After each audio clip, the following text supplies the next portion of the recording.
Meine Damen und Herren, ladies and gentlemen, behold, Mob of the Dead. Now, I got a question for you, okay? Do you feel like you might not have a purpose or you don't know what your purpose is? Are you perhaps a young man, maybe in your teenage years or 20s, and you feel like you've been lied to your whole life because you were told to go to school and you thought you did everything right, but you go to work, a shitty job, you get home, you lay in your bed, maybe you scroll on your phone, maybe sometimes you think about how good the future will be, right?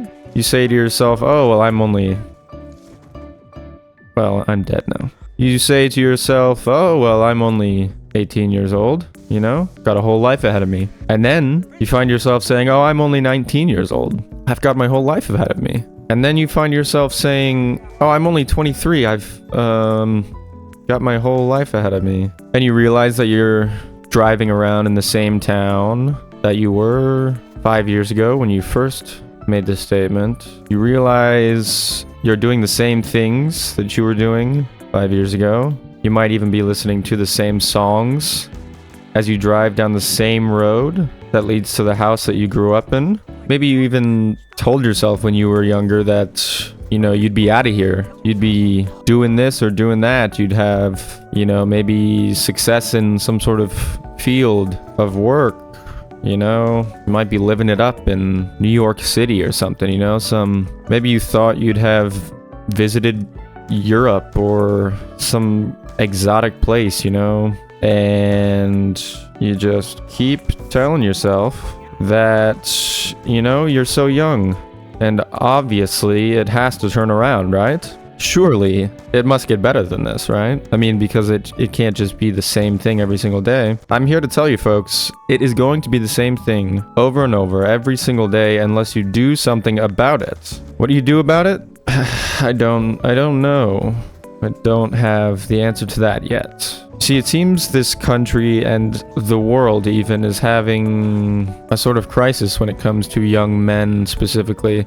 And I know lots of people are, you know, having difficulties these days, but let's be honest, if you're watching this video right now, you are a young man. Also, I'm not trying to say that some young white man is doing worse than, you know, a fucking Palestinian right now, obviously. Why is it that young men are not doing well? And I'm not just saying that. If you look at any fucking statistical analysis or YouTube essay about young men, we're doing drugs and we're committing suicide and we're unemployed and we're depressed and we don't have any friends, you know, stuck in a rut, if you will. And why is it? Well, I don't know. Historically, men have been the providers of households and the protectors of, you know, whatever, their family and their children and their wives and whatever it may be. And, you know, you'd work a job and have a house that you own and 2 cars and, you know, all of that from just working one job. Nowadays, if you are not the son of a senator or something, you are working 2 jobs, maybe even 3 or 4, and you still cannot afford a house, let alone, well, there we go. Fuck. Let alone 2 cars. Why do I keep fucking dying? What's going on here? Shit, let alone 1 car. Shit, let alone a fucking apartment. Fucking half of you guys are probably still living with your fucking parents. Why is that? Well, if you take a look at any graph anywhere, you'll see that worker productivity has risen dramatically over the years. And you would think that with workers being so productive, maybe they might be getting paid more, you know? If you asked somebody 20 years ago what they thought the minimum wage might be at the current point in time, I don't think anybody would have guessed that it would be the same as it was 20 years ago. You know, or something like that. I don't know what it is exactly, but my point is, you can work as many jobs as you want, you can be as productive as you want, and you could even, like your grandfather told you back in the day, you could even show up to the business unannounced and you could shake hands with the CEO and you could be wearing your best suit. I'm gonna die here because I don't have an afterlife for that. wearing your best suit, you know, and you have a spiel all ready for him. You have your resume. You could say, sir, I'm willing to work for you and this company, and there's nothing I'd love more. And he would laugh in your fucking face and call security on your ass. Because those days are over, okay? Nobody cares about you. Nobody cares about your well-being in terms of like business men or owners, managers, whatever. They don't care about you, okay? It's obvious that they don't care about you because they're not paying you enough to fucking live. And soon, very soon, they won't be paying you at all because they're gonna have a nice, fancy robot, AI, that takes over your job for you. You're welcome. And it's going to do it 10 times more efficient than you could ever dream of doing. And you're not going to own anything. If you want to watch a movie, make sure you're signed up for Disney Plus and HBO Max and whatever other streaming services you can pull out of your ass. If you lose internet, you know, you just can't watch your movie. If you buy a movie on YouTube and they decide to take it away from you, they can do that because it's in the terms of service. You don't own that movie. If you'd like to listen to music, make sure you have a Spotify subscription. And if Spotify decides to take a song off of its platform, well, you just can't listen to it anymore. You're not going to own a home, that's for sure, because houses are being bought up by corporations in order to rent them out and make profit. You can't do that. Fuck it, we're restarting. Okay. Lots of doom and gloom. Yes, I know. I'm being very dramatic and whatnot. But this is what's happening. This is the world now. You can go to college. Sure, you can get a degree in computer science. Oh, wait. Yeah, there's not going to be any software engineering jobs in the next 5 years for you. Sorry, pal. But surely you can go to college and get a degree for, well, you could be an accountant, no? Well, actually, AI is going to take that over too. You could go to college for, something you love. Like, maybe you love, English literature. You can go to school for that, and, I forgot. You won't even get a job with that, because it's just worthless. And you just spent $100,000 on what? An education about Shakespeare? Laughable. What are you going to do with that? Read your children bedtime stories? Romeo and Juliet? Okay, kids, time to go to sleep. Here's my doctoral thesis about Shakespeare's Much Ado About Nothing. Now, of course, I think all of these pursuits are worthy pursuits, and I think being in any field that you feel is gratifying and, you know, provides any value to the world. If you wanted to get a degree in English literature to be a teacher, that would be wonderful, or just maybe to write things. I don't know, if you want to be a writer, that's wonderful. But, alas, AI can write very well. You know, there's no need for you anymore. And it looks like with this Sora thing, you know, who knows, in 10 years there might be AI movies replacing real movies. Why would you want to go to the theater, pay $15 to $20 for a movie ticket, when you could just sit on your couch and tell your AI companion that you would like to see a full-length movie with Brad Pitt and George Clooney? You'd like to see Ocean's 15, and boom, instantly, that movie is made. So sure, you might be wondering, what's the point? What's the point of it all? I'll never own a home. If I decide to go to college, or if I'm in college right now, my degree is worthless. I'll live with my parents forever. Maybe I'll get an apartment. A shitty apartment in a shitty part of town. And I'll be able to afford my 6 movie streaming services, maybe at the most, just because, you know, I mean, you have to have some sort of entertainment. Because if you're going to be working at McDonald's for 12 hours a day, every single day for the rest of your life, then the least the world can do for you is provide some entertainment, like a movie. When you get home after work, and you're tired, and you've been working all week, and no, you don't get a vacation, but what you do get is that 3 hours before you have to go to bed, where you can lay on the couch, and you can watch a movie, and you can forget about the world and all its problems just for that little slice of time. So what can you do about it? Well, surely you could vote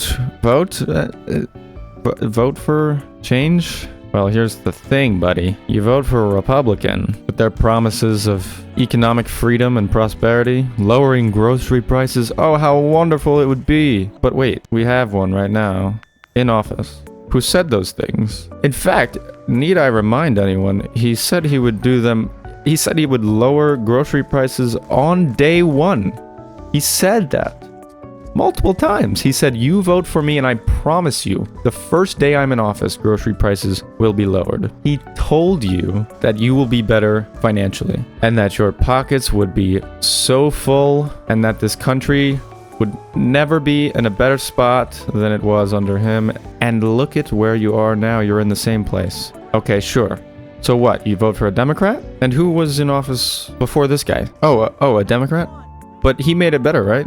Like your job was paying you more and you could afford a house, right? And the grocery prices, they were a problem. That's why Trump said he would bring them down. Okay, but surely the Democrat did something good, right? Yeah, sure, maybe some little things here and there. Maybe he did something wonderful, but did it make a difference? Do you feel any different? Because here we are, and I don't know about you guys, but I think it's getting worse. My point is, voting is not going to get you anywhere, okay, folks? You can vote your conscience for other reasons. If you have other reasons to support a certain candidate for whatever reason. But if you vote for a Democrat or a Republican, expecting them to make your life better in any way, you are sorely mistaken. Okay, so voting is out, so what? What are you supposed to do about this? I think this is what they want you to do, I think they want you to get a shitty job. And I think they want you to fall into this routine. Maybe you've seen it before in your parents or some other family member or someone else. I think they want you to fall into this routine where you get a shitty job, you work it every day. Maybe you get some benefits, but it's a shitty job.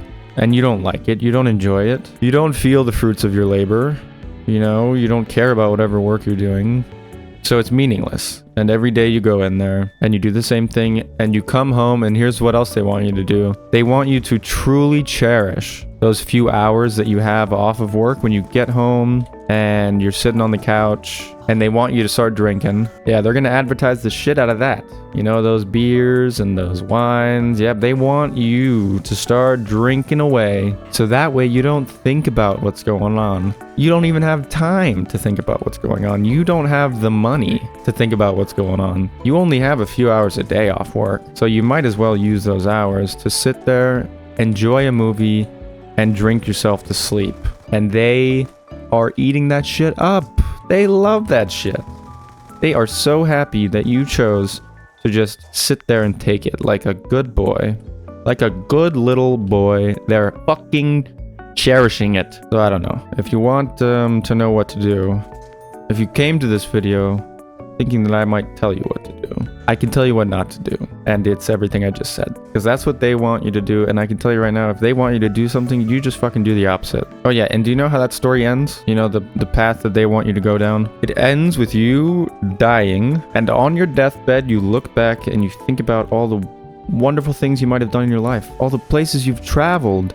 All the people you've loved and the people you've met and the experiences you've had. And you realize they don't exist. You've spent your entire life just trying to survive, working a shitty job and coming home and scrolling your phone on TikTok, telling yourself someday, one day, it's going to get better. I'm only 23 now, I'm 24 now, I'm 35 now, I'm 40 years old now and I'm still working the same job in the same place. It'll get better. I'll just scroll on TikTok for a little bit more, go to sleep. Wake up in the morning, etc. I feel like I'm beating a dead horse here, but yeah, I don't know. All I can tell you is you can't let them win. Don't do that. That's all I can tell you. How do you not do that? You might be wondering, how do I make money? How do I do? I don't know. I don't have the answer to that yet. When I get that information, I'll make sure to tell you. If you're drinking every day, maybe cut back. If you're scrolling your phone, TikTok and whatnot, just wondering when life will get better or assuming that life will get better, I'm just here to tell you, it's not going to unless you do something about it. Do something creative. I don't know. Start writing some shit down. Keep a journal. Write things every single day. Plan out your days. Tell yourself, okay, I'm going to do this today. I'm going to get this done. I'm going to be productive in this way. Don't let your shitty job or whatever take over your life. You need to be ready to do other things because AI is coming to take your job. And then what? Maybe you're in college right now and you're seeking a degree that will be decimated by AI. You need to be looking at other ways to survive. Ways that include creative work. I already said that, but you know, if you like writing, fucking think about writing a book. Seriously. Think about writing stories on like Medium and stuff. If you like writing poems or whatever, like just start writing shit down. You need to do something that AI cannot take away from you. And AI can try all it wants to write poetry and whatnot, but human beings are always going to want to read poetry that was written by humans. It's the same thing with music. Like, learn an instrument. Learn how to play the guitar, learn how to play the piano. If you already know how, and maybe you've stopped playing recently, get back into it. Start writing some songs, man. Those things cannot be taken away from you. Nobody wants to listen to some fucking AI song. Humans have a desire. I'm going to die here, but that's okay. Humans have a desire to listen to music that was written by humans and performed live by humans. Obviously, everything I'm saying here, music, writing, it doesn't have to be music or writing, but my point still stands. You need to be ready for this. We are killing ourselves every single day, and we're taking drugs, and we're sitting in our rooms doing absolutely fucking nothing for our lives, and it's not going to get better magically. On that note, there's something good we can talk about? No, we're just gonna die. Well, that's that. Hopefully it was motivating, or maybe you just hate everything I said. I don't know. It's up to you. You're the only one that can change your life. You're the only one that can turn it around. So do it to it, brother. Do it to it.